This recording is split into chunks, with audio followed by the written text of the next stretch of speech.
Revelações da ciência sobre os mistérios da vida. Especialistas de vários países estiveram no Brasil para o lançamento de um grupo dedicado à tese do chamado design inteligente. Esses cientistas acreditam que a perfeição e a complexidade da natureza comprovam a existência de um ser superior. O que há por trás do bater das asas de uma borboleta?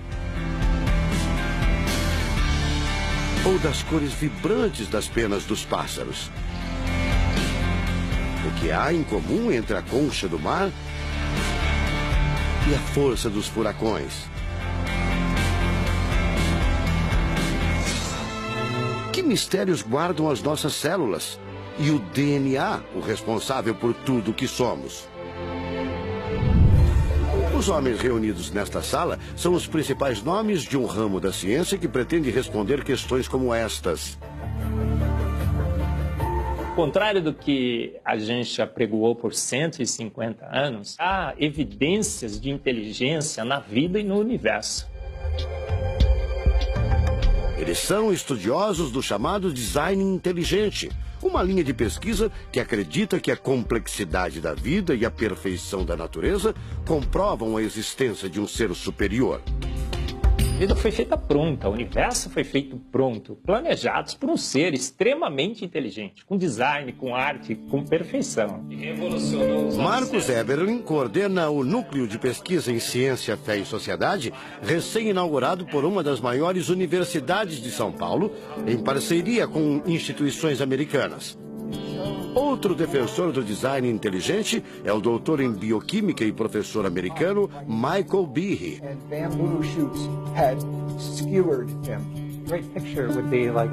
Brian Miller é doutor em física. Ele coordena as pesquisas da Universidade de Duke, nos Estados Unidos. Seria um super engenheiro, um super arquiteto? Você pode dizer isso, responde o físico. Um arquiteto que tinha a vida em mente, um criador que fez a vida deliberadamente. Also, when you look at life itself, não é de hoje que os cientistas procuram pistas deste arquiteto da vida. Galileu Galilei, o célebre físico e astrônomo italiano, disse há mais de 400 anos que a matemática é o alfabeto com o qual Deus escreveu o universo. A matemática se dedica a provar que tudo no universo segue uma lógica. Mas foi ainda antes, na Idade Média, que outro italiano, Leonardo Fibonacci, decifrou parte deste alfabeto. Ele descobriu um padrão numérico que se repete em quase tudo na natureza. Em homenagem a ele, o padrão passou a ser conhecido como sequência de Fibonacci, uma sequência lógica de números que pode ser expressa em formas geométricas. Em cada quadrado, a gente consegue construir arcos, são aquelas linhas tortas, né? A gente consegue ligar um arco com o outro. Quando você liga um arco, um outro arco, um outro arco, um outro arco, um outro arco, e vai seguindo um outro arco, pensando no próximo quadrado, um outro arco. Essa aqui é uma figura que é uma espiral, chamada espiral de Fibonacci. E essa espiral aparece em diversos lugares do nosso cotidiano. Aparece, por exemplo, na nossa orelha. O formato da nossa orelha é exatamente essa espiral. Uma coisa interessante, aparece no nosso rodamuinho do cabelo aqui. É o mesmo formato que aparece aqui. Que é o mesmo formato que aparece naquela concha do mar, tal do Nautilus, né? Que é o mesmo formato que aparece nas estrelas do universo. Que é o mesmo rodamuinho que forma quando tem um furacão.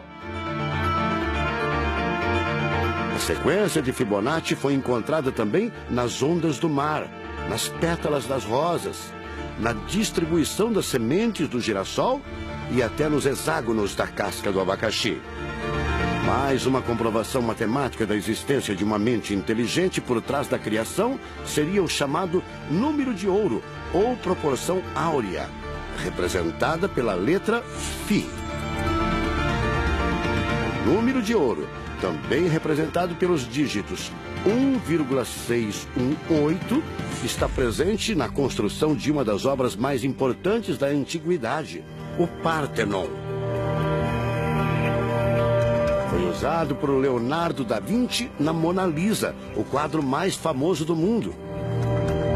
Essa regra do número áureo, ela vem, né, aparece no Fibonacci e aplica um monte de situações. E é legal que os gregos percebiam isso, eles associavam isso muito com a ideia de perfeição. Ele está presente nas asas das borboletas e até nas medidas do corpo humano. Se você pegar a sua altura e dividir pela distância do seu umbigo até o chão, vai dar aproximadamente 1,6. Um φ. Vai dar um φ também. Se a gente abre os braços, né? Calcula a distância da ponta de um dedo até a ponta do outro dedo. Então vai ser desse dedo maior aqui, no dedo médio, até chegar ao dedo médio. Se eu pegar essa distância e dividir pela distância desse dedo até esse ombro aqui, vai dar 1,6 de novo. De tudo na natureza, o que mais impressiona os cientistas são as células, a chamada unidade básica da vida. São as menores partes que compõem os seres vivos, vegetais ou animais. O corpo humano é formado por cerca de 100 trilhões de células que dão origem a tecidos e órgãos. We cannot be accidentally caused. Life is not an accident. O americano Douglas Axie estuda biologia molecular há mais de 25 anos. Ele garante: não existe a mínima possibilidade de a vida ser um acidente, um acaso da evolução do planeta. Para ele, as células são complexas demais e só podem ter sido criadas de propósito por um ser inteligente.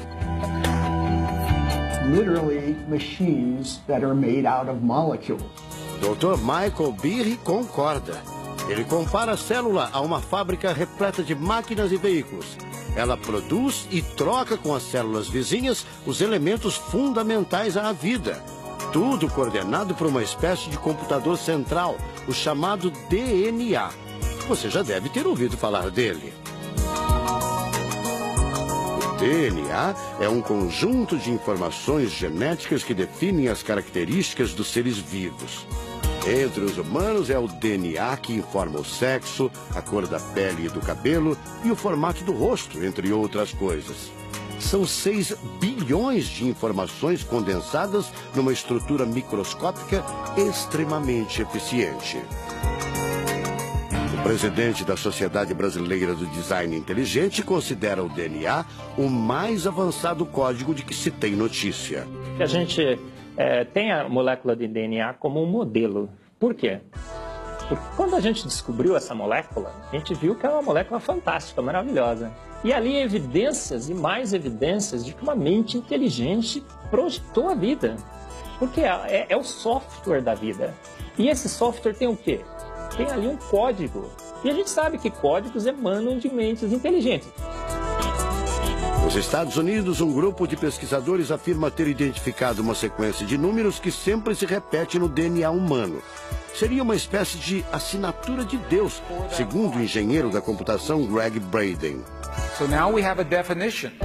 Ao considerar a carga dos elementos químicos do DNA, os pesquisadores teriam identificado o seguinte padrão numérico: 10, 5, 6, 5. Eles então passaram a tentar decifrar esse código e tiveram a ideia de substituir os números por letras hebraicas. Em hebraico, a língua oficial de Israel e que aparece na Bíblia, os números são representados por letras, como explica essa professora israelense. A escrita hebraica é muito antiga. Já tem textos escritos 1000 anos antes da Era Comum. E nesta época ainda não inventaram o sistema decimal dos números que usamos agora. Na Bíblia, o Primeiro Testamento, podemos ver não só os números dos versículos e os números dos capítulos, mas também as páginas.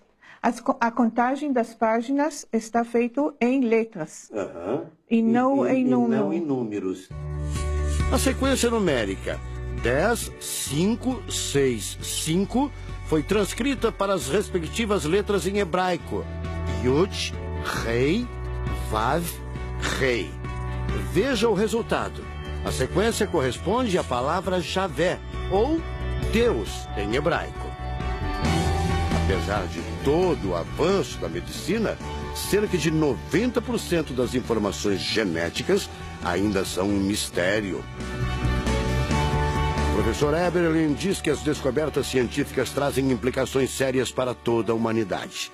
Mas cada vez mais reforçam os argumentos de quem acredita no design inteligente, a assinatura de uma força superior. A gente vai ter que entregar essa informação para a filosofia e para a teologia. E a gente agora, como bons filósofos e teólogos que todos somos, a gente vai colocar a nossa filosofia e nossa teologia em cima desse dado científico e optar pela melhor opção. Eu, óbvio, acho que a melhor opção é Deus. Como gente, a gente tem esse direito, né, de especular em cima da descoberta científica de que uma mente inteligente orquestrou o universo e a vida.